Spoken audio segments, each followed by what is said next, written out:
June 19, 1944, 10:36 hours, 18,000 feet above the Philippine Sea. Flight Petty Officer First Class Saburo Sakai pressed his goggles against his face, trying to understand what he was witnessing through the windscreen of his Mitsubishi A6M0, the Imperial Japanese Navy's finest fighter. The aircraft that had terrorized the Pacific for 3 years was falling from the sky in numbers that defied comprehension. Below him, 3 Zeros tumbled toward the ocean, trailing smoke and flame. To his left, 2 more disintegrated under a stream of tracers from American fighters that seemed to be everywhere at once. Above, another Zero exploded in a fireball so bright Sakai instinctively looked away. In less than 2 minutes of combat, he had watched 6 of his squadron mates die. The Americans called their new fighter the Hellcat. Sakai was beginning to understand why. What shattered his composure wasn't just the losses, devastating as they were. It was the methodical efficiency of the slaughter. These American pilots weren't engaging in the swirling dogfights that had characterized Pacific air combat since Pearl Harbor. They were executing, quite literally, a massacre. Diving from altitude with overwhelming speed, firing devastating bursts from 6 heavy machine guns, then zooming back to safety before Japanese pilots could respond. The Zero's legendary maneuverability meant nothing when the enemy refused to turn. Through his radio, Sakai heard the panicked transmissions from his fellow pilots. "They're too fast! I cannot turn with them. Nakamura is down! Yoshida is down! Where are they coming from?" The voices grew more desperate, then ceased entirely as aircraft after aircraft was blown from the sky. Sakai's squadron of 16 Zeros had launched from the carrier Taiho just 90 minutes earlier. He would be one of only 3 to return. What Sakai couldn't know, what none of the 373 Japanese pilots who sortied that morning from Vice Admiral Jisaburo Ozawa's mobile fleet could have imagined, was that they were participating in their own destruction. The Battle of the Philippine Sea, which would be remembered in American naval aviation as the Great Marianas Turkey Shoot, would see 305 Japanese aircraft destroyed in a single day. Not through accident or mechanical failure, but through the systematic application of American industrial and technological superiority embodied in a fighter aircraft the Japanese had never anticipated, the Grumman F6F Hellcat. The mathematical reality was already written in the morning sky above the Philippine Sea. The United States Navy had deployed 891 aircraft from 15 fleet carriers. 900 American pilots, most with over 400 hours of training, flying fighters specifically designed to kill Zeros. Against this armada, the Imperial Japanese Navy committed 373 aircraft from 9 carriers, flown by pilots averaging less than 100 hours of training in aircraft that had become obsolete the moment the Hellcat entered service 18 months earlier. By sunset on June 19, 1944, Japanese naval aviation would effectively cease to exist as a fighting force. Not because Japanese pilots lacked courage or skill, though the skill had declined precipitously since 1942, but because they faced an enemy who had studied their tactics, analyzed their aircraft, and built a weapon system specifically designed to exploit every weakness the Zero possessed. The F6F Hellcat represented American engineering at its most ruthlessly efficient. Heavier, faster, more powerful, better armed, and built in quantities that made Japanese production look artisanal. 3 years earlier, such an outcome would have seemed impossible. December 7, 1941, when Mitsubishi A6M0s swept over Pearl Harbor, they introduced the world to what many considered the finest fighter aircraft ever built. The Zero could outclimb, outturn, and outrange any fighter America possessed. Its 1,130 horsepower Nakajima Sakai engine pushed the lightweight airframe to 331 miles per hour while maintaining enough fuel for 8-hour missions. Allied pilots quickly learned that turning with a Zero meant death. The Zero's designer, Jiro Horikoshi, had created a masterpiece of efficiency through extreme weight reduction. Every component was paired to minimum specifications. The airframe lacked armor protection, the fuel tanks weren't self-sealing. The armament, two 20mm cannons and two 7.7mm machine guns, was adequate, but not overwhelming. But these compromises brought the Zero capabilities no other fighter could match in 1941. Japanese naval aviators flying these remarkable machines were arguably the finest trained pilots in the world. The typical Japanese carrier pilot had logged over 800 hours before joining a squadron, including extensive combat over China. These men had developed tactics specifically for the Zero's capabilities, using superior climb rate to gain altitude advantage, using legendary maneuverability to force knife-edge dogfights, using exceptional range to achieve surprise. The early results validated Japanese confidence. At Pearl Harbor, Zeros destroyed dozens of American aircraft on the ground and in the air, while suffering minimal losses. During the invasion of the Philippines, Japanese fighters dominated the skies absolutely. When they met the vaunted British Spitfires over Singapore, Zero pilots shot them down with contemptuous ease. The American F-4F Wildcat, the Navy's frontline fighter, was so thoroughly outclassed that pilots developed the thatch weave, a defensive tactic designed solely to survive encounters with Zeros. By mid-1942, the Mitsubishi A6M0 had achieved mythical status. Japanese propaganda celebrated it as proof of Japanese engineering superiority. Allied intelligence officers warned that the Zero represented technology Western nations couldn't match. Even after defeats at Coral Sea and Midway, where American carrier dive bombers proved decisive, the Zero remained the Pacific's dominant fighter. But in a laboratory at Grumman Aircraft Engineering Corporation in Bethpage, New York, a team led by Chief Engineer William Schwendler was studying every scrap of intelligence on the Zero with a singular purpose: designing a fighter to kill it. The breakthrough came on July 11, 1942, when American forces recovered a nearly intact Zero that had crashed in the Aleutian Islands. The aircraft, piloted by Flight Petty Officer Tadayoshi Koga, who died in the crash, was shipped to Naval Air Station North Island in San Diego for exhaustive testing. American test pilots flew the captured Zero repeatedly, documenting every strength and exploiting every weakness. The aircraft was indeed remarkably maneuverable below 230 miles per hour.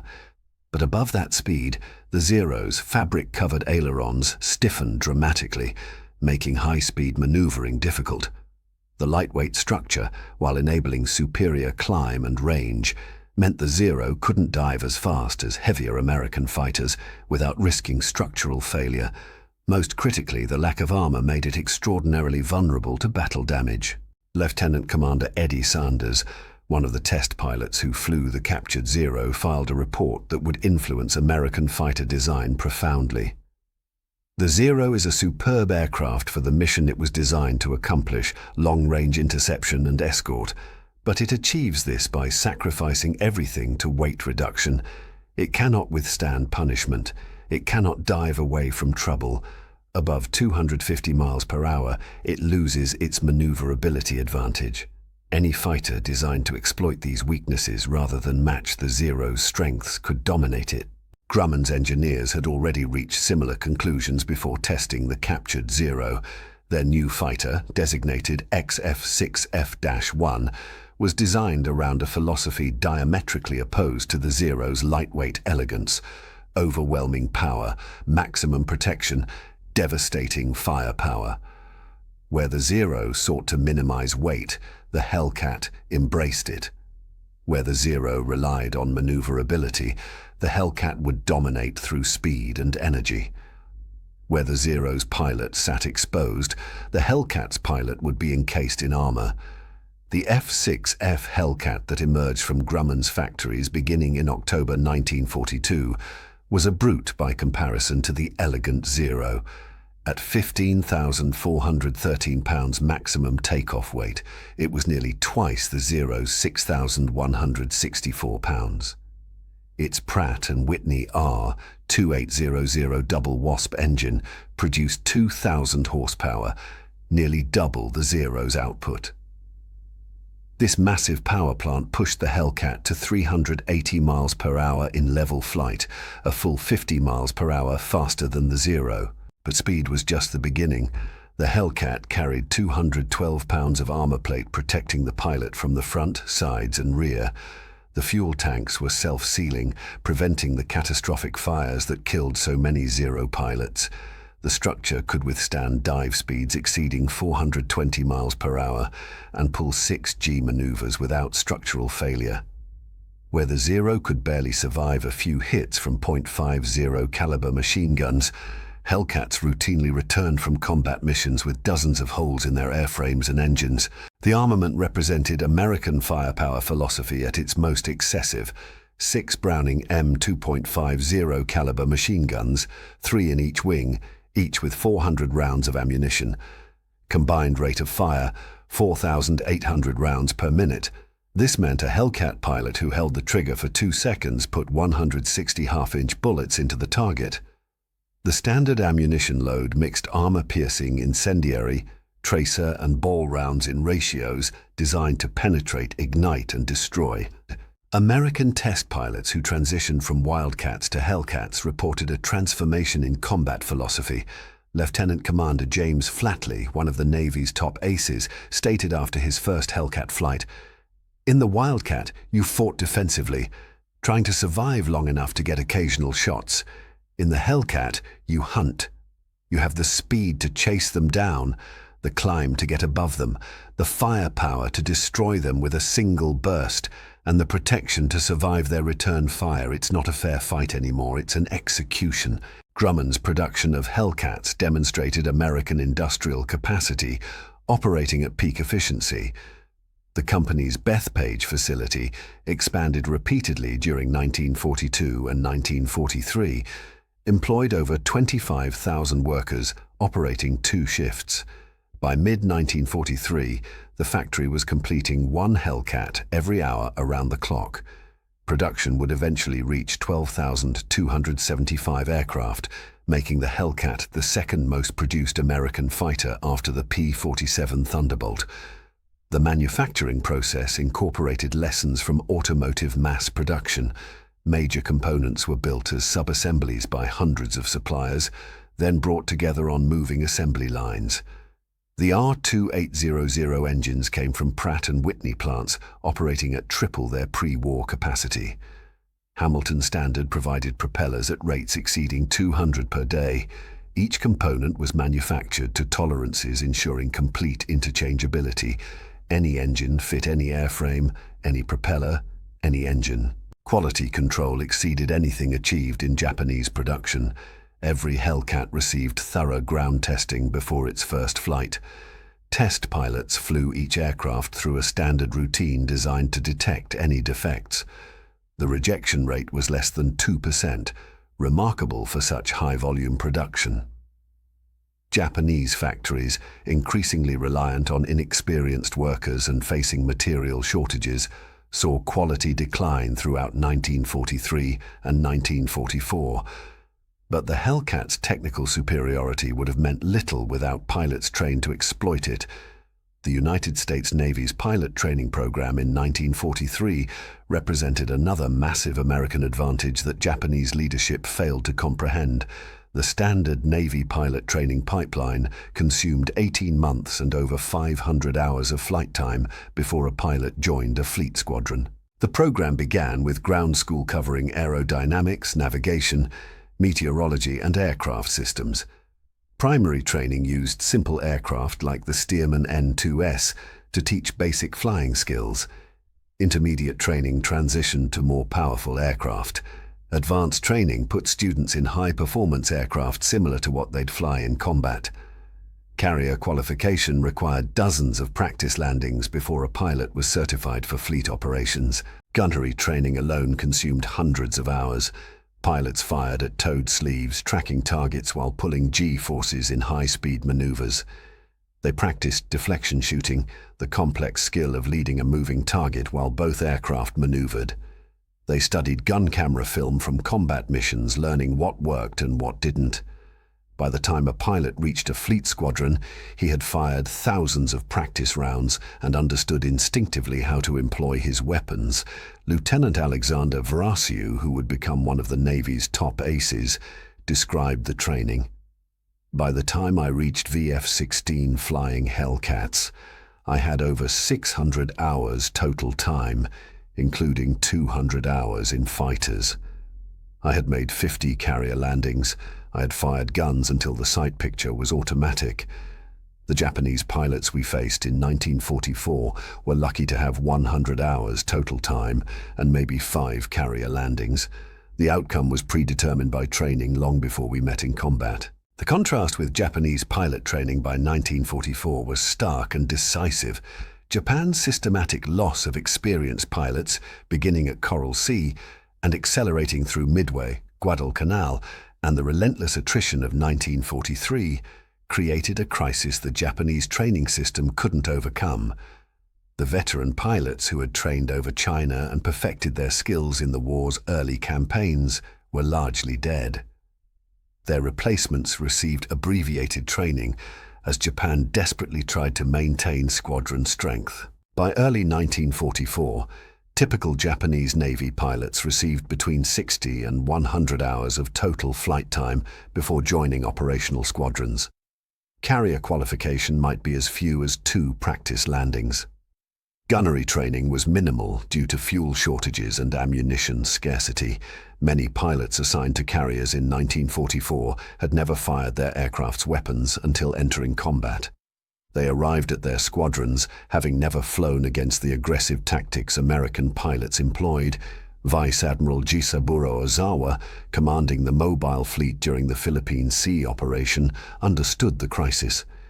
In a January 1944 memorandum to Combined Fleet Headquarters, he wrote, "Our replacement pilots are inferior to Americans in every measurable category: training time, flight hours, gunnery proficiency.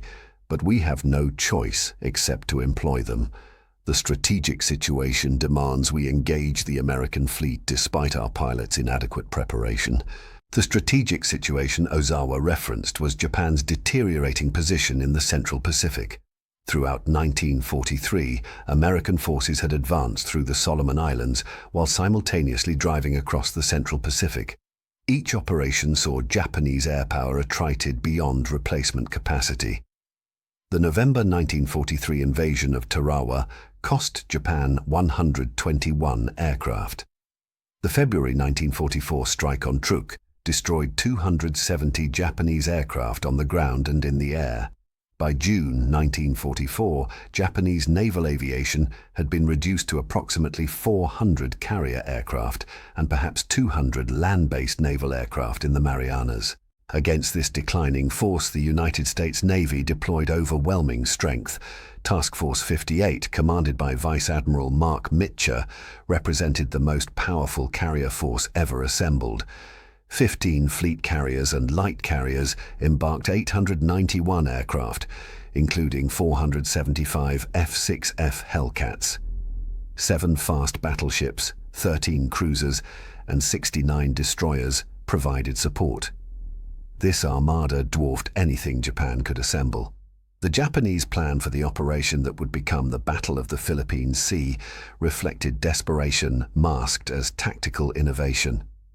Vice Admiral Ozawa intended to use his carriers as mobile airfields, shuttling aircraft between his carriers and land bases in the Marianas. Japanese aircraft, with their superior range, would strike American forces from beyond the Hellcat's combat radius, land at Marianas bases to refuel and rearm, then strike again on their return to the carriers. The plan assumed several conditions that no longer existed. It assumed Japanese pilots could execute complex coordinated attacks, something that required the experienced aviators Japan no longer possessed. It assumed land bases in the Marianas remained operational, though American carrier strikes had been pounding them for days. Most critically, it assumed the A6M0 could still compete with American fighters in 1944, as it had in 1942. On June 18, 1944, American submarines detected Ozawa's fleet approaching from the west. Task Force 58, positioned to support the invasion of Saipan, turned to meet the threat. Throughout the night, both sides positioned for the morning's battle. Ozawa planned to launch attacks at extreme range at dawn. Mitcher, aware of Japanese intentions through superior intelligence, positioned his carriers to intercept Japanese strikes while keeping his own aircraft in reserve. June 19, 1944 began with Japanese confidence that would be shattered within hours. At 8:30 a.m., Ozawa launched the first strike, 69 aircraft including 45 Zeros. The strike flew eastward toward the American carriers, unaware they were flying into a carefully prepared killing zone. American radar, vastly superior to anything Japan possessed, detected the incoming strike at 140 miles range. Fighter director officers aboard American carriers, using radar information and radio communication, began directing Hellcat combat air patrols toward the threat. This centralized fighter direction represented another massive American advantage. Japanese fighters operated independently or in small groups with no central coordination. American Hellcats operated as an integrated air defense system, with controllers directing them to optimal intercept positions.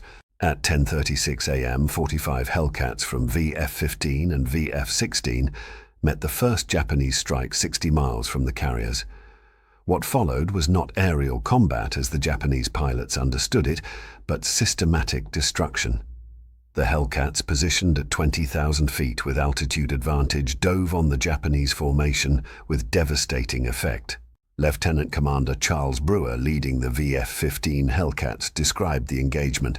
They were in a loose formation, climbing toward our carriers.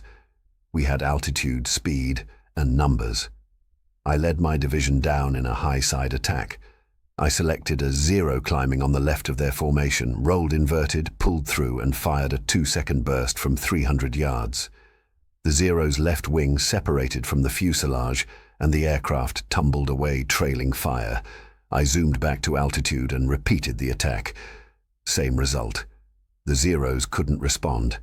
They were too slow, too low, and too poorly piloted to do anything except die. Within 15 minutes, the first Japanese strike was shattered.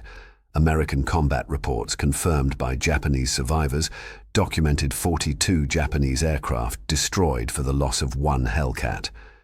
The few Japanese aircraft that penetrated to the American carriers faced walls of anti-aircraft fire from dozens of ships. None scored hits. The survivors, fuel running low, attempted to reach land bases in the Marianas. Most never arrived.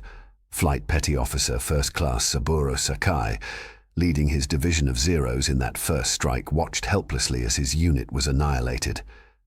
The American fighters came from above like hawks on chickens.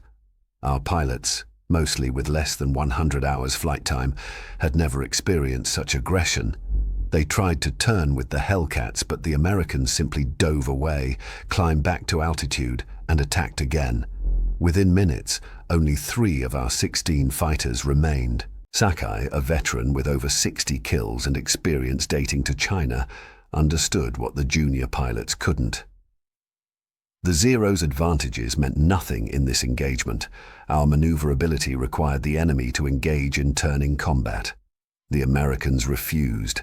They used superior speed to dictate engagement terms. When we turned toward them, they dove away. When we tried to dive after them, they outran us. When they attacked, their 6 heavy machine guns destroyed our aircraft with single bursts. We had no counter-tactics because the Americans had built a fighter that negated everything the Zero was designed to do. The destruction of the first strike should have warned Ozawa of the catastrophe developing, but communication failures, endemic in the Japanese military, prevented accurate damage assessment. Pilots who survived reported successful attacks, either lying to save face or genuinely believing they had hit targets through the wall of anti-aircraft fire. Based on these reports, Ozawa launched the second strike. At 11:07 a.m., the second Japanese strike of 129 aircraft, including 48 Zeros, launched from Ozawa's carriers. This larger formation, intended to overwhelm American defenses through sheer numbers, flew into the same trap. American radar detected them at 115 miles. More Hellcat divisions were launched and vectored to intercept positions. The engagement that followed demonstrated the Hellcat's superiority, even more conclusively than the first. Lieutenant Alexander Vrasiu, flying from USS Lexington with VF-16, was directed to intercept a formation of Japanese dive bombers escorted by Zeros approaching from the southwest. Vrasiu's division of 4 Hellcats dove on the Japanese formation from 20,000 feet. What happened next would make Vrasiu a legend in naval aviation. In 8 minutes, he personally shot down 6 Japanese aircraft, tying the single mission record. His combat report, filed later that afternoon, provided clinical detail. Dove on enemy formation from 6 o'clock high. Selected trailing Judy dive bomber. Fired 2-second burst, range 300 yards. Enemy aircraft exploded. Zoomed to regain altitude. Repeated attack on 2nd Judy. Same result. 3rd Judy attempted evasive turn, followed briefly, fired 1-second burst. Aircraft burst into flames. 4th, 5th and 6th aircraft destroyed using identical tactics. Vrasiu's division of 4 Hellcats destroyed a total of 18 Japanese aircraft in less than 10 minutes without loss. The key to their success wasn't superior piloting, though the Americans were better trained. It was systematic exploitation of the Hellcats' advantages. They maintained altitude advantage, dove to attack at speed Zeros couldn't match, destroyed targets with brief bursts from 6 heavy machine guns, then zoomed back to altitude before Japanese fighters could respond. The second strike suffered even worse losses than the first. Of 129 Japanese aircraft that launched, only 31 returned to their carriers. 98 aircraft and their crews were gone, obliterated by Hellcats and anti-aircraft fire in less than an hour. The American losses, 6 Hellcats and their pilots. Aboard the carrier Taiho, Ozawa still believed his strikes were succeeding. Radio reports, fragmentary and often wrong, suggested hits on American carriers. These phantom victories encouraged him to launch a 3rd strike. At 1 p.m., 47 aircraft, including 15 Zeros, departed on a mission that would prove even more futile than the first 2. This strike, smaller and even less experienced than the previous ones, was intercepted 75 miles from the American carriers. 40 Hellcats from multiple squadrons shredded the formation. The fighter direction officers had perfected their coordination, positioning Hellcats in layers at different altitudes to ensure no Japanese aircraft penetrated the defense.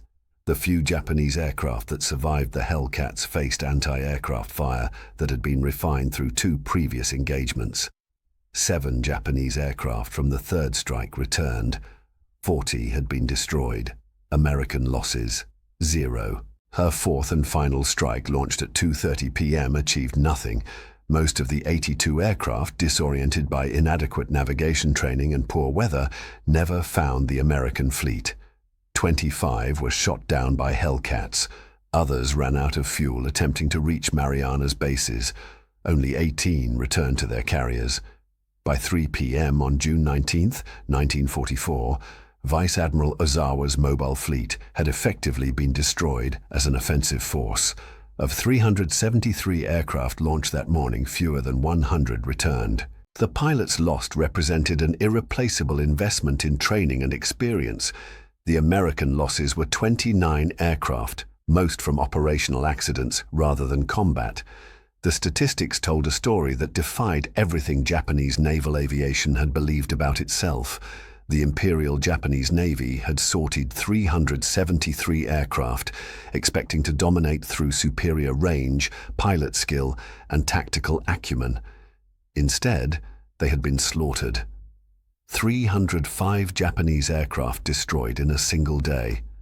The F6F Hellcat, designed specifically to kill Zeros, had achieved exactly what its creators intended. But the day's losses weren't finished. American submarines positioned along expected Japanese routes added to the carnage. USS Albacore torpedoed the carrier Taiho, Ozawa's flagship. Though Taiho didn't sink immediately, fuel vapor from ruptured aviation fuel tanks accumulated throughout the ship. At 3:32 p.m., an enormous explosion tore the carrier apart. Taiho sank rapidly, taking 1,650 men and dozens of aircraft with her. USS Kavala torpedoed the fleet carrier Shokaku, veteran of Pearl Harbor, Coral Sea, and dozens of engagements. The veteran carrier, hit by 4 torpedoes, exploded and sank within hours. Another 1,263 men died, along with all aircraft aboard. The mobile fleet, which had sorted from Tawi-Tawi 5 days earlier as Japan's last offensive carrier force, had lost 2 of its 9 carriers and 305 aircraft in a single day. As darkness fell on June 19, 1944, Flight Petty Officer Saburo Sakai sat in the ready room of the carrier Zuikaku, one of only 3 survivors from his 16-plane squadron. Around him, other survivors stared silently at the deck, unable to process what they had experienced. The squadron commander's chair sat empty. He had not returned. Nor had the flight leaders, the section leaders, or most of the experienced pilots who had launched that morning with confidence born from 3 years of victories. Sakai, normally articulate and analytical, struggled to explain to the ship's air officer what had happened. The Americans have a new fighter. It is faster than the Zero, much faster. It climbs better, dives better, and possesses firepower we cannot withstand. Our pilots, they tried, but they have insufficient experience for such combat. The Americans attacked from altitude with overwhelming speed. When our pilots turned to engage, the Americans simply dove away. When we tried to pursue, they outran us. Then they climbed back to altitude and attacked again. It was systematic execution, not aerial combat. The air officer, Commander Hiroshi Nakajima, had been listening to similar reports all afternoon. His response revealed the depth of Japanese denial. You are exhausted and traumatized. The Americans cannot possess such advantages. The Zero has proven its superiority for 3 years. Perhaps you faced a new variant of an existing design, or perhaps their numerical advantage created the appearance of superior performance. Sakai, a combat veteran since China with over 1,500 flight hours and 60 kills, understood what the officer couldn't accept. Sir, with respect, the Zero's superiority existed against inferior opponents, the Wildcat, the P-40, the Hurricane. But this Hellcat is designed specifically to counter everything the Zero does well. They studied us, analyzed our tactics, and built a weapon to kill us. And they did so in numbers that make our production appear primitive. Across the fleet, similar conversations were occurring on every carrier. Pilots who had survived, often through luck rather than skill, reported the same observations.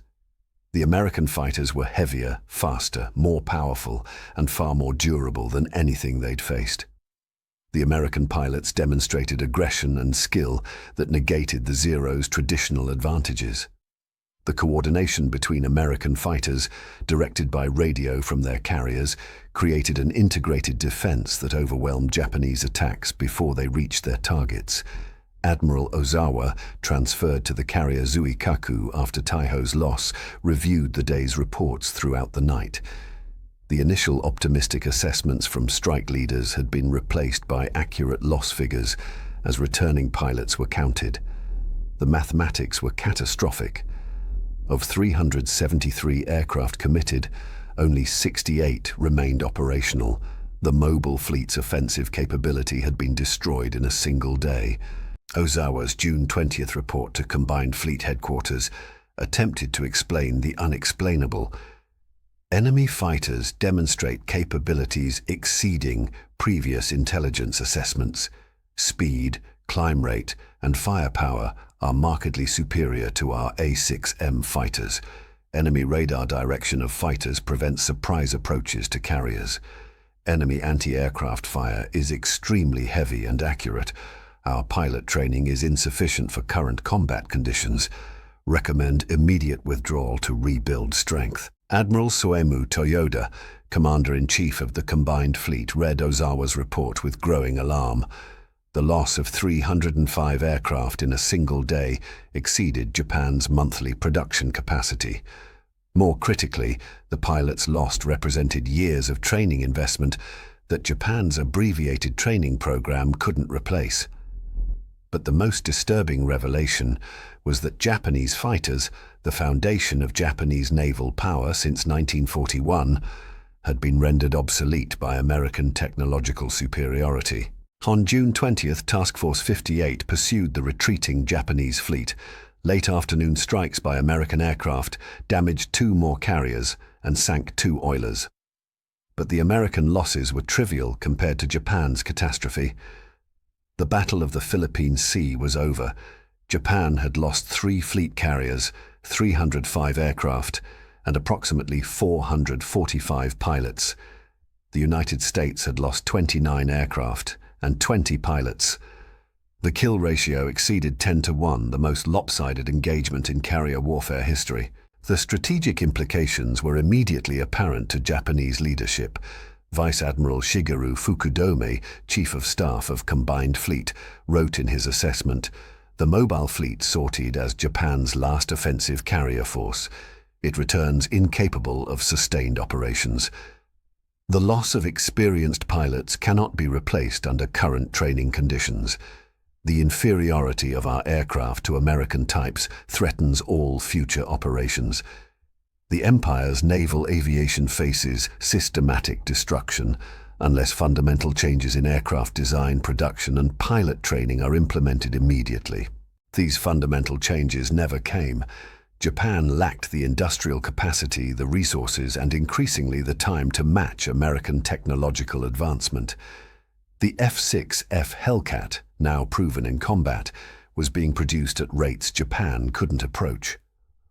Grumman would eventually build 12,275 Hellcats. Mitsubishi would produce 10,939 A6M0s throughout the entire war, including pre-war production. By mid-1944, the United States was producing more Hellcats monthly than Japan produced Zeros annually. The pilots who survived the Philippine Sea massacre became unwilling witnesses to Japanese industrial inferiority. Those recovered by American forces and held as prisoners of war experienced profound shock at American material abundance. The POW camps fed enemy pilots better than Japanese forces fed their own. The casual waste of resources, the unlimited supplies, the quality of American equipment all contradicted everything they had been told about American weakness. Lieutenant Commander Haruo Yoshino, shot down on June 19th and rescued by USS Princeton, later recalled his interrogation. The American intelligence officer showed me photographs of aircraft production. Factory after factory producing fighters and bombers in quantities I could not comprehend. He said one factory produced 500 Hellcats monthly. I thought he was lying. Later, I learned he had underestimated. The Americans were building 600 per month at peak production. The entire concept was beyond Japanese industrial capacity. Yoshino spent hours examining a Hellcat on Princeton's flight deck, with American mechanics explaining the aircraft systems. The experience shattered his understanding of comparative technology. The Hellcat's Pratt & Whitney engine contained 3,682 individual parts, each manufactured to precise tolerances. The Americans built 42,000 of these engines during the war. The pilot's armor plate alone weighed more than some complete Zero components. The 6 machine guns fired bullets larger than our light cannons, and they carried 2,400 rounds. The self-sealing fuel tanks, the armor, the radio, all things we sacrificed for performance, the Americans simply included through superior engineering. The technical comparison between the Hellcat and Zero revealed design philosophies that reflected broader cultural and industrial differences. The Zero represented Japanese engineering excellence, achieving maximum performance through minimum weight. Every component was optimized, lightened, refined to its theoretical limit. The result was an aircraft of exceptional capability that required experienced pilots to exploit its strengths and avoid its weaknesses. The Hellcat represented American engineering achieving maximum combat effectiveness through overwhelming power and protection. Rather than optimize for weight, Grumman engineers added capability. More engine power, more armor, more guns, more fuel capacity. The result was an aircraft that was faster, stronger, and more survivable, requiring less pilot skill to achieve superior combat results. In measurable specifications, the Hellcat dominated in every category that mattered in 1944 combat. Maximum speed, Hellcat 380 miles per hour versus 331 miles per hour. Climb rate at sea level, Hellcat 3,500 feet per minute versus 3,100 feet per minute. Dive speed, Hellcat 420 miles per hour versus 360 miles per hour. Structural limit. Service ceiling, both approximately 38,000 feet, but the Hellcat maintained power at altitude where the Zero gasped for oxygen. The armament disparity was even more decisive. The Hellcat's 6.50 caliber Browning machine guns with 2,400 rounds total threw 4,800 rounds per minute at targets. Each bullet weighed 0.7 ounces and traveled at 2,900 feet per second. A 2-second burst put 160 half-inch projectiles into the target area. The Zero's two 20mm cannons and two 7.7mm machine guns offered better individual projectile weight, but the cannons carried only 100 rounds each and fired much slower. In practical combat, the Hellcat's battery of 6 synchronized machine guns proved vastly more effective than the Zero's mixed armament. Protection represented the most striking difference. The Hellcat pilot sat behind 212 pounds of armor plate, protected from the front, sides, and rear. The windscreen was bulletproof glass, 2 inches thick.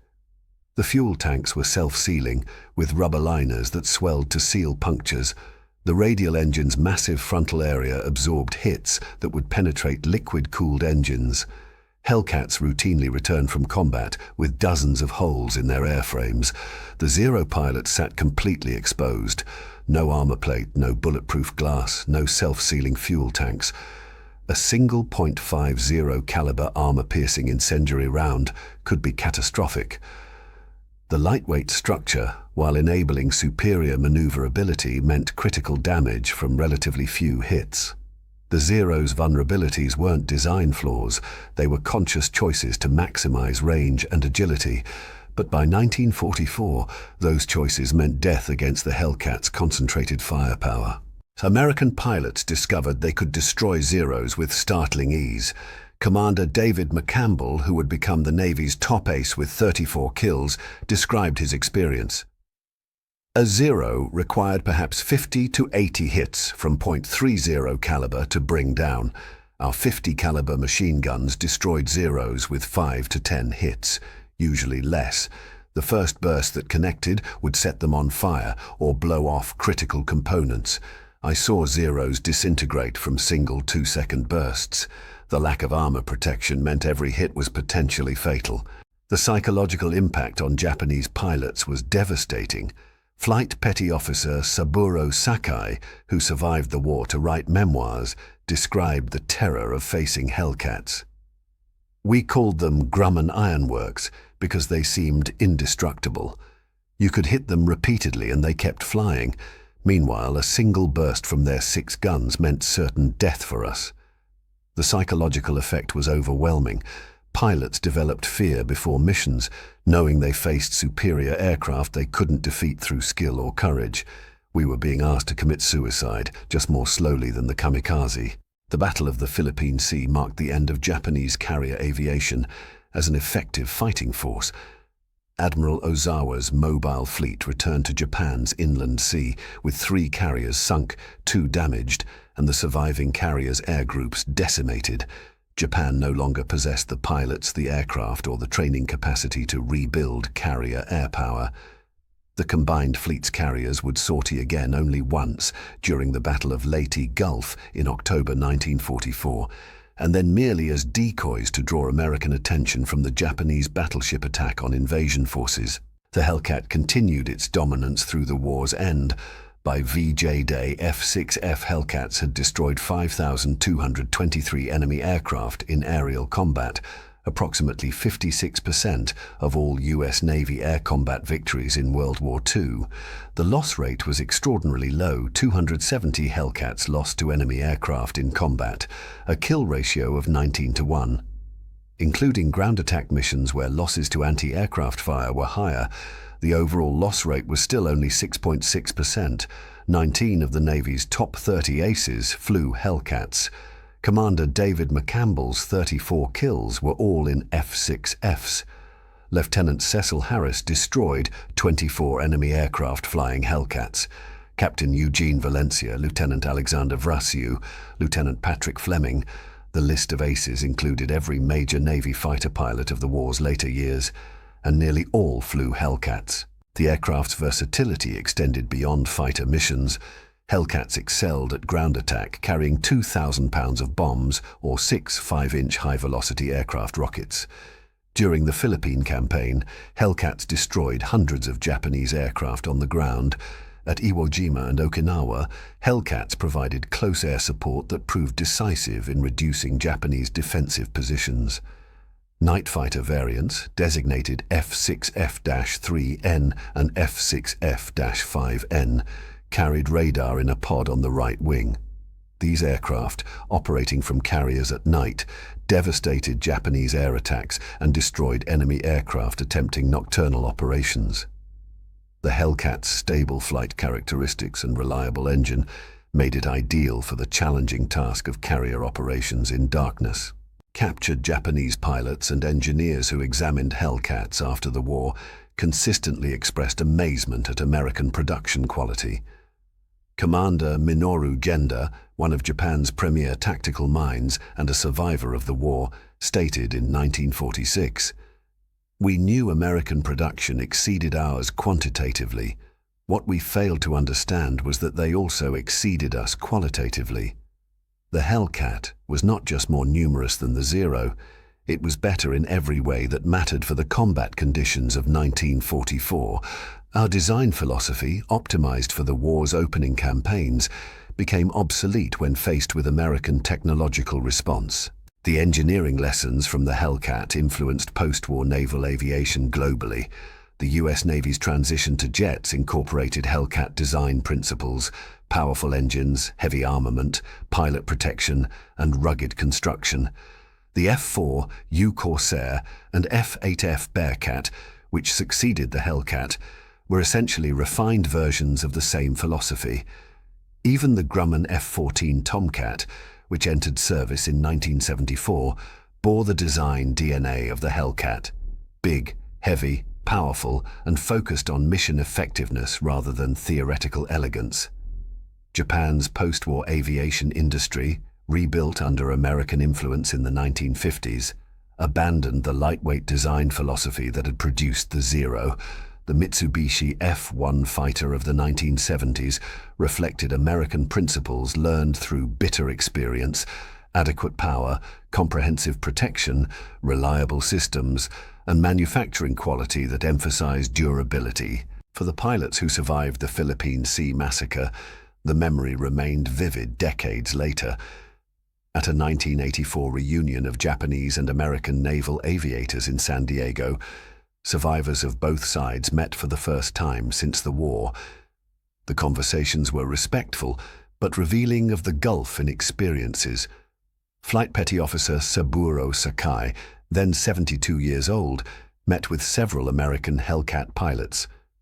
"You must understand," he told them, "we knew we were fighting a superior force by 1944, but we didn't comprehend the extent of the disparity until June 19th. That day, we discovered that Japanese naval aviation had become obsolete, not through our failure, but through your success. You designed a fighter specifically to kill Zeros and trained pilots specifically to exploit its advantages. You then produced both fighters and pilots in quantities we couldn't approach. We were brave, perhaps, But bravery means nothing against systematic superiority. Commander David McCampbell, present at the reunion, responded with surprising humility. "The Hellcat made us look better than we were." A good pilot in a Hellcat could consistently defeat an excellent pilot in a Zero. That wasn't skill, that was engineering. Grumman gave us every advantage. Our job was not to waste it. The statistics from the Battle of the Philippine Sea support McCampbell's assessment.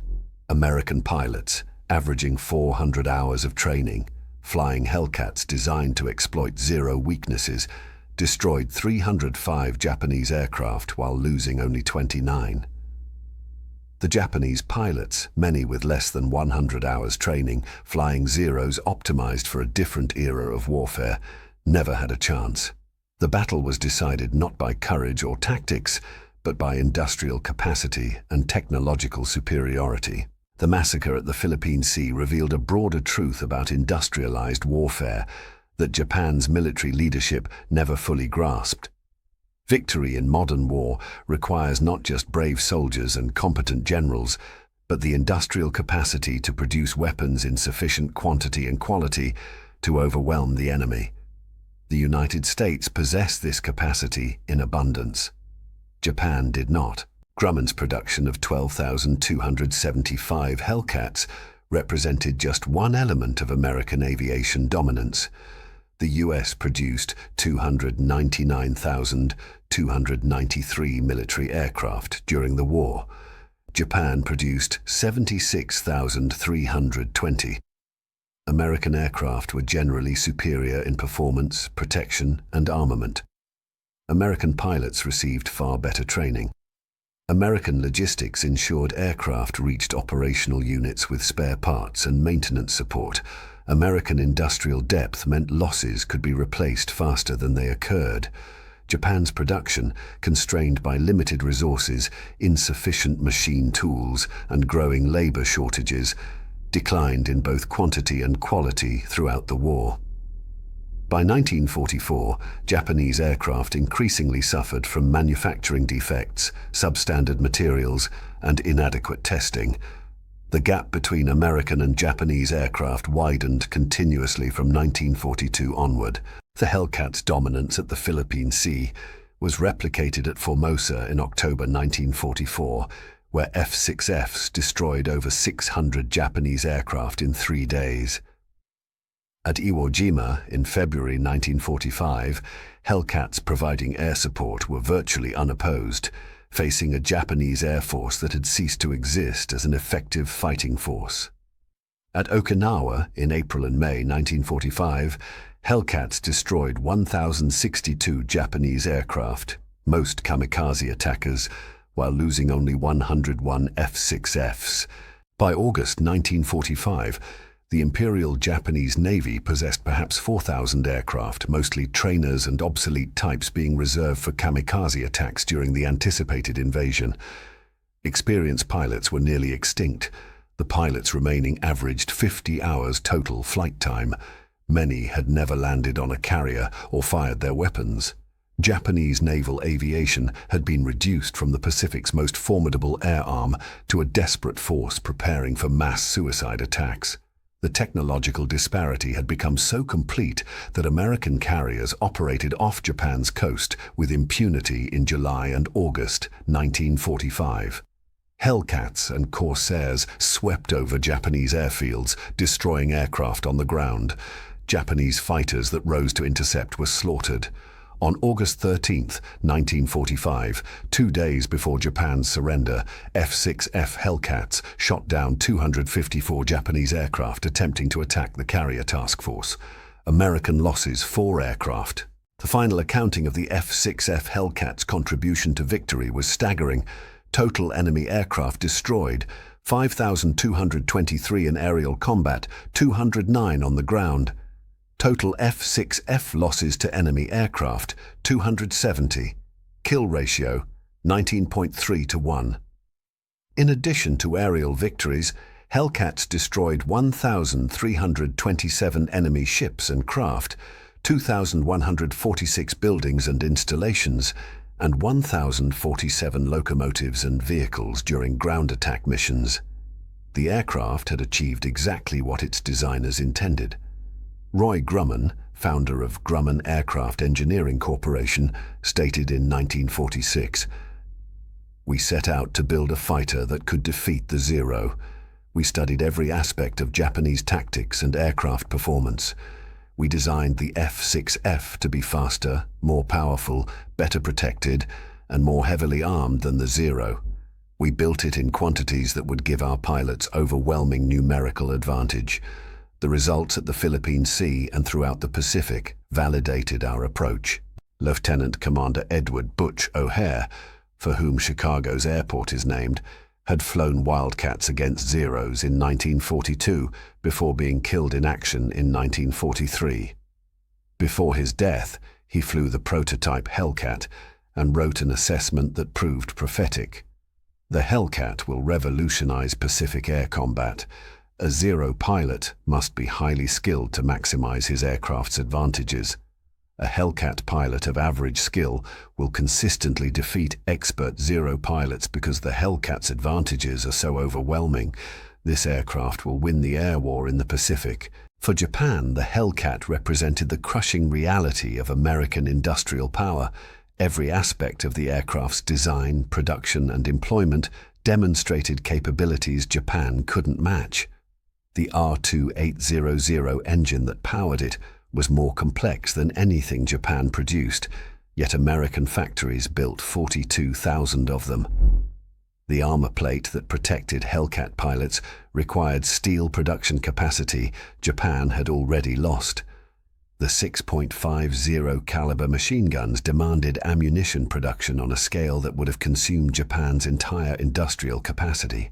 Admiral Isoroku Yamamoto, architect of Pearl Harbor, had warned before his death in 1943, "If we are to have a war with America, we can win for 6 months to a year. After that, I make no guarantees. American industrial capacity will overwhelm us." The F6F Hellcat exemplified exactly what Yamamoto feared. American engineers had studied Japanese tactics and aircraft, designed a superior fighter to counter them, and produced it in overwhelming numbers within 2 years. The Battle of the Philippine Sea on June 19, 1944, marked the day Yamamoto's prediction became reality. In a single day, American industrial superiority embodied in the F6F Hellcat destroyed Japanese naval aviation as an effective force.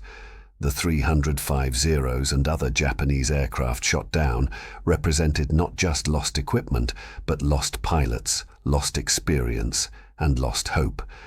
The engagement proved beyond doubt that Japanese aircraft tactics and training had become obsolete against American technological response. Flight Petty Officer Saburo Sakai, who survived the war to become a prominent author and aviation historian, wrote in his 1957 memoir what may stand as the epitaph for Japanese naval aviation: "We flew the finest fighter in the world in 1941.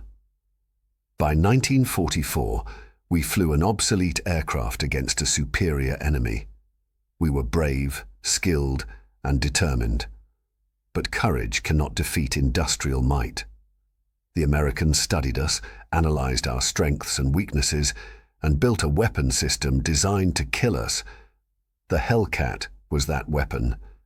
At the Philippine Sea, we learned that Japanese naval aviation had been defeated not through our failures, but through American success."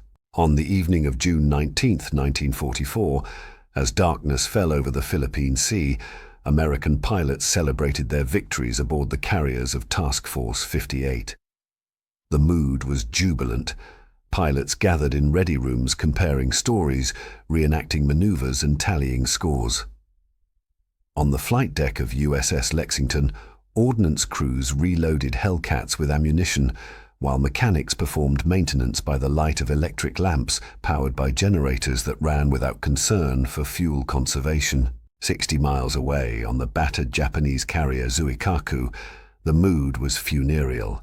The few survivors of the day's slaughter sat in silence, too exhausted and traumatized to speak. The ready room that had been crowded with pilots that morning now held fewer than 20 men. Empty seats bore the names of pilots who would never return. The ship's galley served a meager dinner of rice and pickled vegetables. Fuel oil leaked from damaged tanks, filling the ship with fumes. In the Admiral's cabin, Vice Admiral Ozawa composed his report to Combined Fleet Headquarters. His brush moved slowly across the paper, each character acknowledging another element of defeat. The mobile fleet has suffered catastrophic losses. 3 carriers sunk, air groups destroyed, estimated 305 aircraft lost. American fighter aircraft demonstrate overwhelming superiority. Recommend immediate withdrawal and complete reassessment of naval aviation doctrine. Ozawa's hand trembled as he wrote the final characters. He understood, as few others yet did, that the battle fought that day had ended Japanese naval aviation.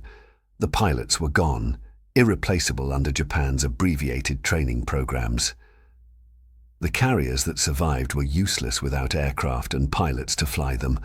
Most crushing of all, the Zero fighters that had dominated the Pacific for 3 years had been revealed as obsolete against American technology specifically designed to defeat them.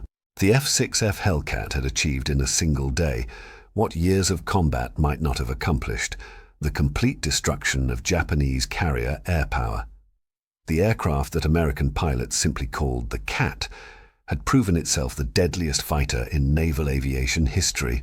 The statistics from June 19, 1944, told a story that needed no embellishment. 305 Japanese aircraft destroyed for the loss of 29 American aircraft. A massacre so complete, so one-sided, that American pilots thereafter referred to the battle as the Great Marianas Turkey Shoot. For Japan, the battle marked the beginning of the end. Naval aviation had been the Empire's most powerful offensive weapon since Pearl Harbor. Now it was gone, destroyed by American technological superiority, industrial capacity, and superior pilot training. The carriers would sail again, but as empty decks rather than striking forces. The war would continue for 14 more months, but Japanese naval aviation would never recover from the catastrophe of June 19, 1944. The final irony was that Japan had precipitated its own defeat. By attacking Pearl Harbor, Japan had awakened an industrial giant that studied its enemy's capabilities and systematically created countermeasures. The Zero's early victories taught American engineers exactly what they needed to defeat it. The result was the F6F Hellcat, an aircraft that turned the Zero's strengths into liabilities and exploited its weaknesses ruthlessly. In post-war interviews, surviving Japanese naval aviators consistently identified the Hellcat as the weapon that defeated them. Not the atomic bomb, though that ended the war. Not the submarines, though they strangled Japan's economy. Not the strategic bombing, though it destroyed Japanese cities. The F6F Hellcat, they said, had destroyed Japanese naval aviation completely and permanently. Everything that followed was merely the working out of that fundamental defeat. On September 2, 1945, when Japan formally surrendered aboard USS Missouri, the aircraft flying overhead in victory formation included dozens of F6F Hellcats. Their presence symbolized not just American military victory, but technological and industrial triumph. These aircraft, designed specifically to defeat the Zero, had accomplished their mission so thoroughly that Japan's vaunted naval aviation had been reduced to a memory. Flight Petty Officer Saburo Sakai, who survived the war with his remarkable skills and considerable luck, stood on Japanese soil watching American occupation forces arrive. Many arrived in ships protected by carriers whose decks were crowded with Hellcats. Sakai later wrote, "Watching those American fighters, I understood finally and completely why we lost. Not because we lacked courage, not because our tactics were wrong, but because we challenged a nation with the industrial capacity to study our strengths, design weapons to defeat them, and produce those weapons in quantities we couldn't imagine." The Hellcat represented America's response to the Zero. That response was overwhelming, complete, and final. The Battle of the Philippine Sea and the Hellcat's dominance there marked the moment when World War II in the Pacific became a foregone conclusion. Japanese leadership would fight on for another 14 months, but naval aviation, once the Empire's mightiest weapon, had been destroyed in a single day by an aircraft specifically designed to kill Zeros. The 305 Japanese aircraft shot down on June 19, 1944, represented not just one day's losses, but the annihilation of Japanese carrier aviation and with it any hope of Japanese victory. The F6F Hellcat had accomplished what its creators intended, the systematic destruction of Japanese naval air power. In doing so, it had demonstrated that in modern, industrialized warfare, technological superiority, backed by manufacturing capacity, defeats courage and experience. The Japanese pilots who faced Hellcats at the Philippine Sea were brave, some were skilled, all were determined. But bravery, skill, and determination meant nothing against an enemy who had built a better fighter and trained better pilots in overwhelming numbers. The massacre at the Philippine Sea stands as testament to a fundamental truth. Wars between industrial powers are won in factories and training schools before they're decided on battlefields. The F6F Hellcat, designed in laboratories, built in factories, and flown by well-trained pilots, proved more decisive than any tactical brilliance or fighting spirit. The 305 Zeros shot down on June 19, 1944, marked not just a day's combat losses, but the death of Japanese naval aviation and the triumph of American industrial might.